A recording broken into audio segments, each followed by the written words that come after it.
Never claim that Liberal Environment Minister Stephen Guilbeault hasn't done anything for you, because today he has given us one of the worst interviews I've ever witnessed from a minister, including the Prime Minister himself, Justin Trudeau. This is quite literally one of the worst interviews I've ever seen in my life, where the man somehow, in the course of 2 minutes and 10 seconds, contradicts himself multiple times, argues against his own positions, and then flip-flops and argues back against them from the other side. It's incredible to watch. I want you to see the full thing here, and I want to break it down on the other side. Can you explain to Canadians watching, Minister, why it was okay to pause the price on carbon for home heating oil, but not for this upcoming increase as of April 1st?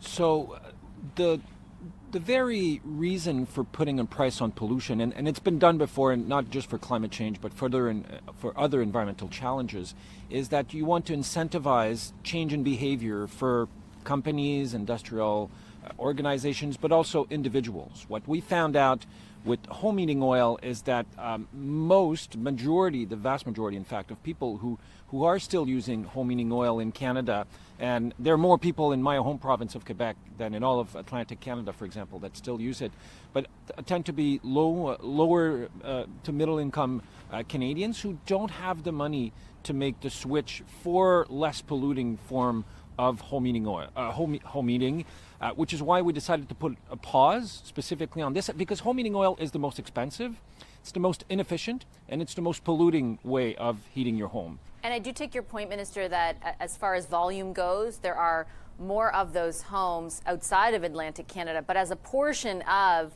the types of heating that's used, it's far greater in Atlantic Canada than it is in other parts of the country. And the Atlantic MP surrounding the Prime Minister, when he made that announcement, I think speaks to that fact. But at this point in time, given the affordability struggles, like you highlight many of those using home heating oil are facing, would it not be worth considering pressing pause in this instance?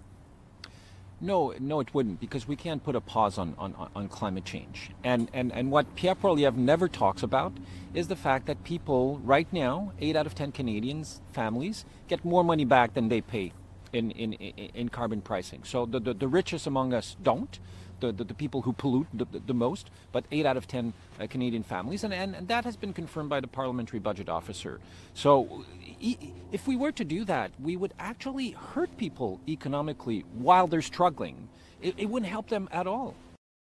Wow, that was incredible. But before I get into just making fun of Stephen Guilbeault's terrible points, I first want to make fun of him wearing a parka in the middle of what looks like a fairly warm spring day. There's no snow on the ground behind him. Like, dude, just shoot the interview in your office. Why are you like bundled up to the neck when like you're out in what looks like a normal spring day? Whatever. He needs a new comms team, or maybe he had a good comms team, he fired them, and now he's just doing it himself. It seems that way. But notice in that interview, I think about 3 or 4 times, he completely reversed his position. So at the start, the interviewer asks him, well, why did you guys remove the carbon tax on home heater oil, specifically in the Maritimes, when you're unwilling to remove the 23% increase to the carbon tax for the rest of the country on April 1st? And he says, well, it's because those who are in the Maritimes, and he makes the point about Quebec because, hey, there's still more Quebecers paying it on their home heater oil because Quebec has its own carbon tax.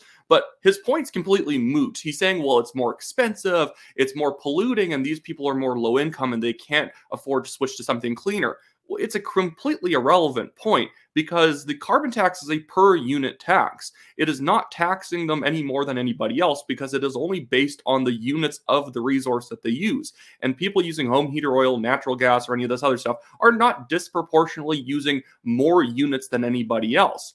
Anyways, it's like if you go to the gas station, it doesn't matter if you use regular or premium gasoline, it is the same per unit tax on your gasoline. So you, in theory, are getting a rebate back in line with your usage. Okay, and then moving on, the interviewer then follows up and asks him the question about removing the carbon tax on everyone else. And then he says, well, we can't put a pause on climate change, so we can't remove or we can't even cancel the increase in the carbon tax on April 1st. Well, you seem to have a fine time pausing climate change on the home heater oil demographic in the Maritimes, you had no problem doing that. Supposedly that wasn't affecting climate change, even though you admitted it's the dirtiest form of fuel that you could potentially use that's like, popular on the market. And so like that's completely nonsensical. And I thought the whole point was to make people change their behaviors. But now he's admitting that if this is forcing people into poverty or low income status, then it is worth actually lowering the amount of pressure on people. But even if you don't use home heater oil, you can still be low income. There are way more low income people not using home heater oil than people who are using it. And so then to basically contradict his previous statements about trying to take the pressure off people with low incomes, he says, well, we can't put a pause on climate change. And then contradicts himself again by saying, actually, though, all of these people are making money on the carbon tax because of the rebate. And then he cites that, the Parliamentary Budget Office said that people are making more. 8 out of 10 Canadians are making more on the rebates than are being taken away from them.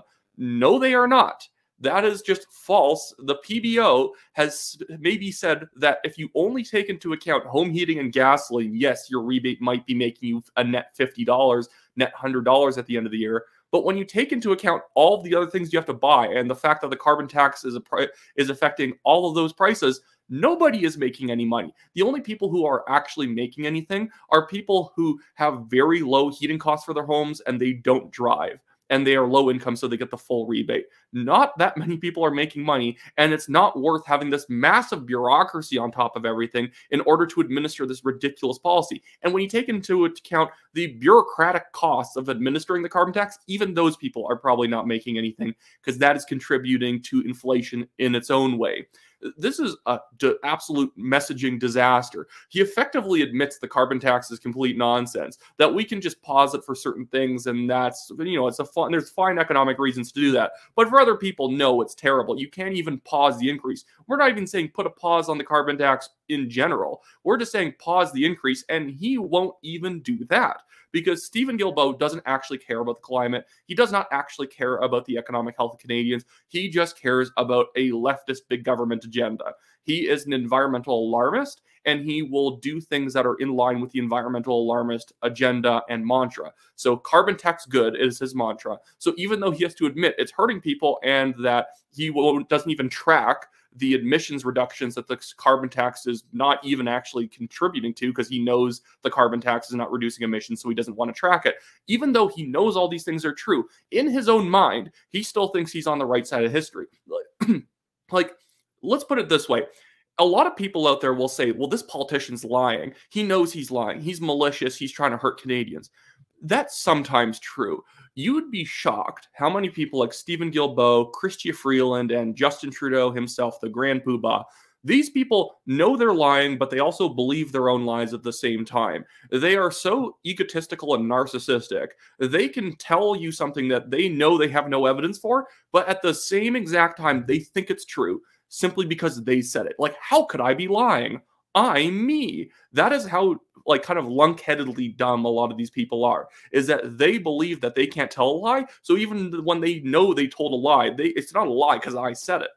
Anyways, that should be it for me today, guys. Go check out my website if you live in my riding in Calgary. It's Calgary Signal Hill. I'm running for the Conservative Party nomination. So if you live on the west side of Calgary, this is what the riding boundaries are going to look like after the redistribution in later April. So make sure you buy a Conservative Party membership. Vote for me. Check out my website, WyattClaypool.com.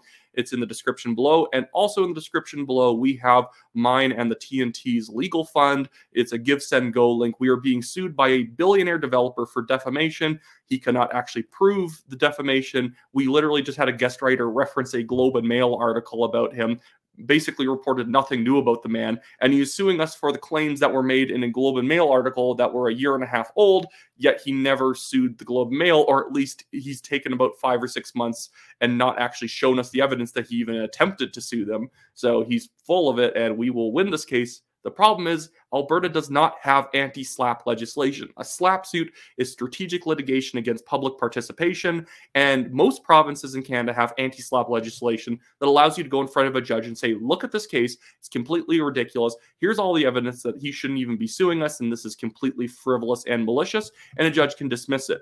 In Alberta, we don't have that, so it takes years to get to the point where a judge can have judgment and say that this is a ridiculous civil lawsuit, I'm dismissing it and giving you all your costs back. So I've been having to fight it out, paying $26,000 in legal costs to get to the point where I can even maybe get a judge to say that this is stupid. So any contributions you make to that Give, Send, Go really helps lower the burden of costs on myself.